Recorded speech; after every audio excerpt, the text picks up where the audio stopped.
curta o vídeo e se inscreva no canal Audioteca ANCAP. Audioteca apresenta Bastiat vs Proudhon. Segunda carta. Prefácio por Pierre-José Proudhon.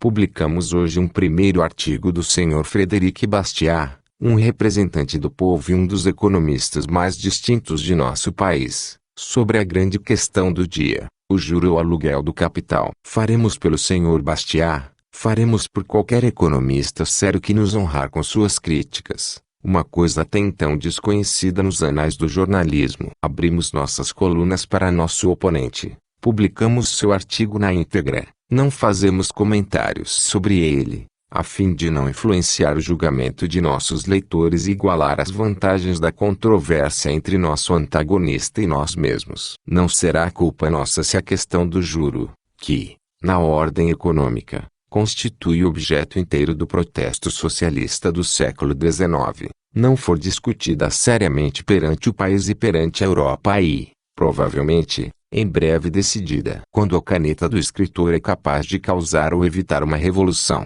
qual a necessidade de pedras para calçamento e baionetas? A abundância e multiplicidade de nossas tarefas não nos permitindo responder ao Sr. Bastiat amanhã, adiamos nossa resposta até o próximo segunda-feira, 19 de novembro, deixando assim nossos leitores por uma semana sob a influência dos argumentos de nosso adversário. Segunda carta. Por Frédéric Bastiat. A ansiedade extrema com que o povo francês se envolveu na investigação de problemas econômicos e a incrível indiferença das classes privilegiadas em relação a essas questões constitui uma das características mais marcantes de nossa época. Enquanto os jornais mais antigos, os órgãos e espelhos das classes superiores, se limitam a discutir questões turbulentas e infrutíferas de política partidária, os jornais dedicados aos interesses das classes trabalhadoras agitam incessantemente as questões mais fundamentais do socialismo. Infelizmente, temo muito que seus primeiros passos estejam os levando na direção errada. Mas como poderia ser diferente? Eles, pelo menos, têm o mérito de procurar a verdade. Mais cedo ou mais tarde, a posse dela será sua recompensa. Desde que, Senhor, você me ofereceu o uso das colunas de Lavoix du Peuple, eu apresentarei aos seus leitores e tentarei responder essas duas questões.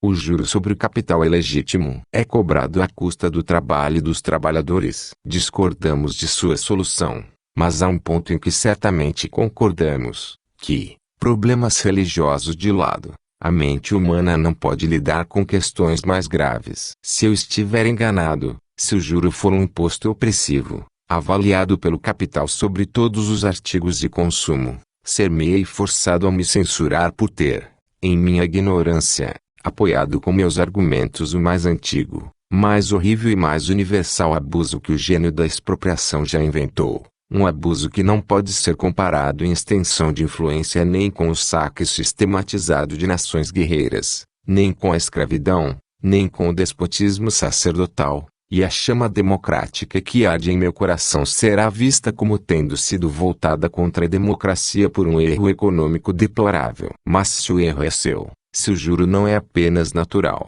justo e legítimo, mas também útil e lucrativo, até mesmo para aqueles que o pagam, você admitirá que suas lições, apesar de suas boas intenções, só podem causar muito dano. Eles levam as pessoas trabalhadoras a pensar que são vítimas de uma injustiça que é apenas imaginária, a considerar como mal o que é bom. Eles semeiam sementes de irritação na mente de uma classe e de terror na mente de outra. Eles impedem aqueles que sofrem de determinar a verdadeira causa de seu sofrimento ao começá-los em uma pista falsa. Eles apresentam a eles uma suposta expropriação, o que os impede de ver e atacar as verdadeiras. Eles acostumam suas mentes ao pensamento fatal de que a ordem, a justiça e a união só podem ser restauradas por uma profunda revolução, tão detestável quanto impossível, no sistema inteiro pelo qual o trabalho tem sido realizado e o intercâmbio efetuado desde o início do mundo. Então, não há questão mais grave. Começarei a considerá-la no ponto finalmente alcançado na discussão. Sim,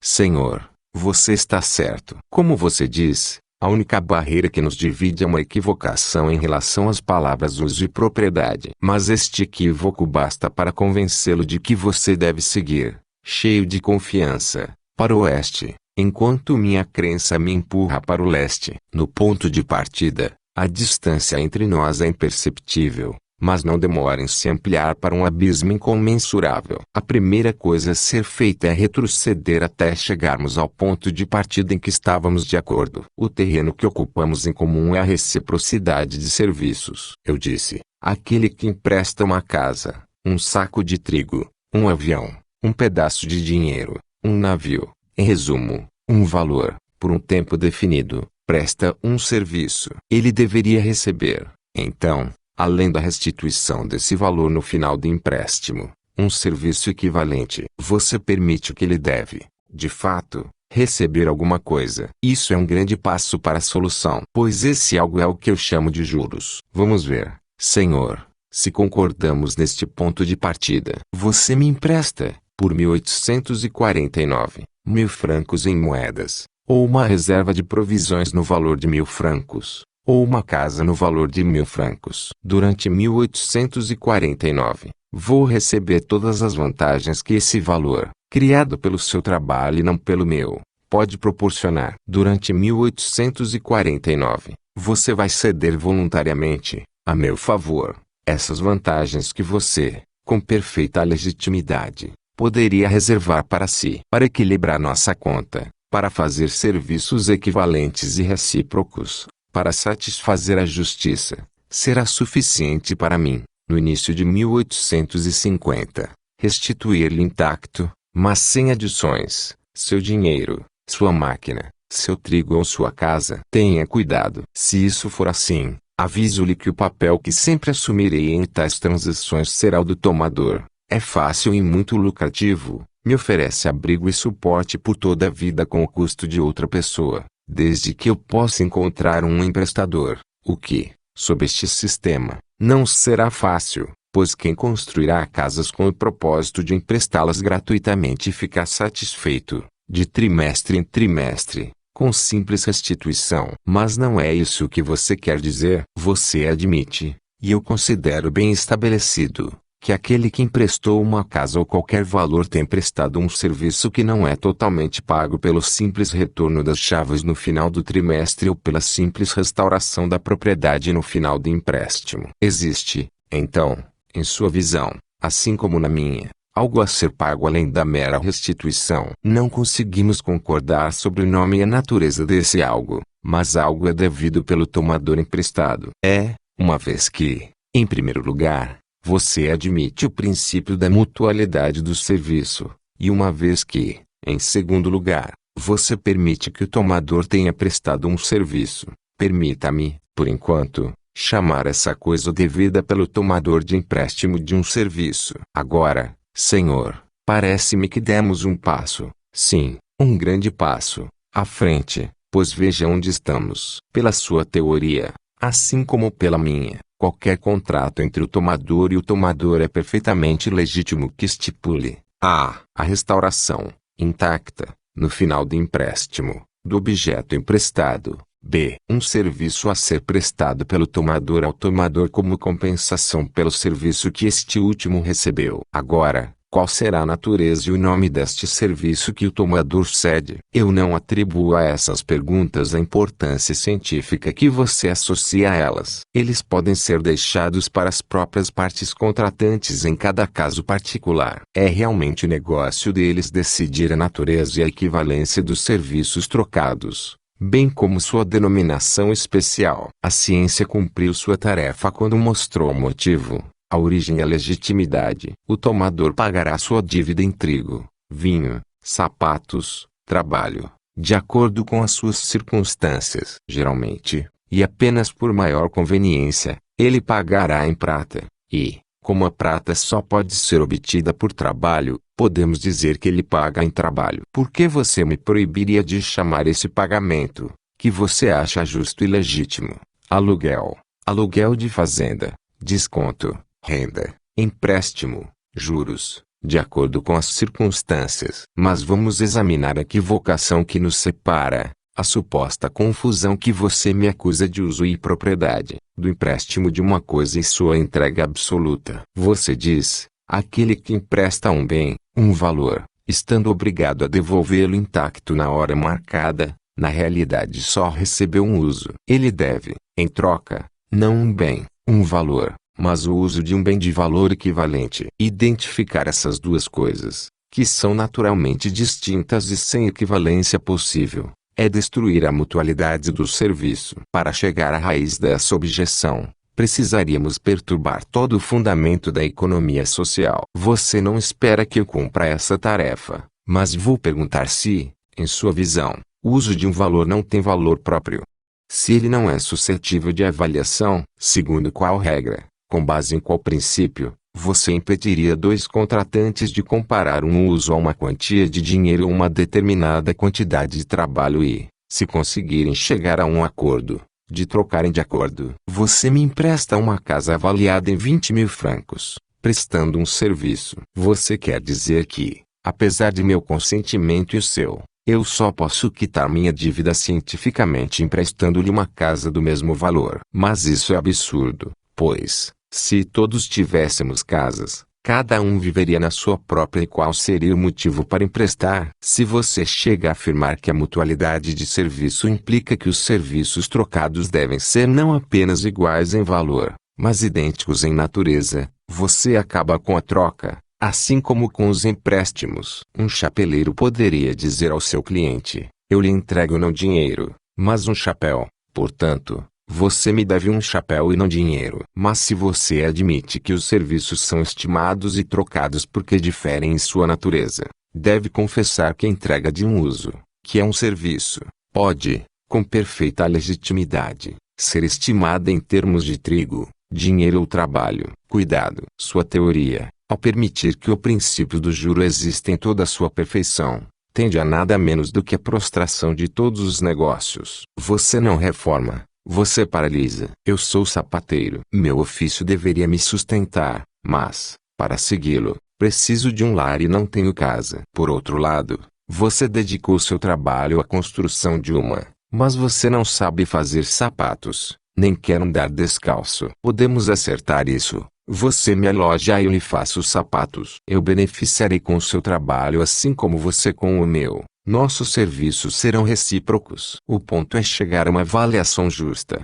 a uma equivalência perfeita, e eu não vejo método algum de chegar lá a não ser pela discussão livre. E, sob o pretexto de que há uma entrega de um objeto material de um lado, enquanto do outro apenas um uso entregue, sua teoria diria a nós, essa transação não deve ser, ela é ilegítima, opressora, desonesta, envolve dois serviços que não têm equivalência possível e que você nem tem o poder de estimar nem o direito de trocar. Você não vê, senhor, que uma teoria dessas destrói de uma vez tanto a troca quanto a liberdade. Qual é então a autoridade que vai aniquilar assim o nosso consentimento mútuo e livre? Será a lei? Será o Estado? Mas eu penso que nós fazemos a lei e pagamos o Estado para proteger nossos direitos, e não para destruí-los. Então concordamos completamente neste ponto, que o tomador deve algo além da mera restituição. Agora vamos concordar neste outro ponto, que isso é suscetível de ser avaliado e,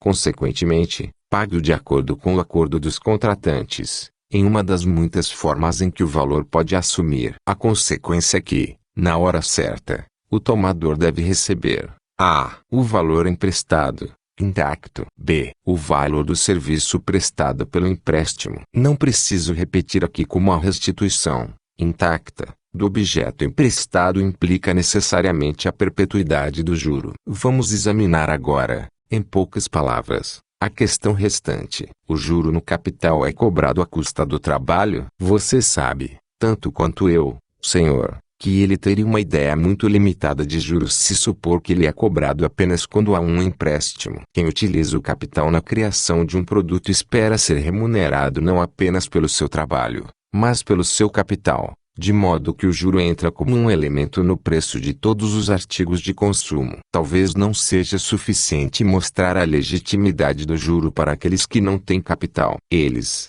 sem dúvida, ficariam tentados a dizer, como o juro é legítimo, devemos submeter a ele, Mas é uma grande infelicidade, pois sem ele poderíamos obter tudo mais barato. Essa queixa é completamente infundada, e a intervenção do capital que faz com que as posses humanas aproximem-se cada vez mais do estado de gratuidade e comunidade. O capital é o poder democrático, filantrópico e igualitário por excelência. Então, quem faz compreender sua ação presta um serviço muito importante à sociedade, pois põe fim a esse antagonismo de classe, que só é fundado em falácia. É completamente impossível para mim desenvolver a teoria do capital em um artigo de jornal. Devo me contentar em indicar meu pensamento por meio de um exemplo, uma anedota, uma hipótese que é um tipo de todas as transações humanas. Coloquemos-nos no ponto de partida da humanidade, naquela época em que é justo supormos que não havia capital. Qual,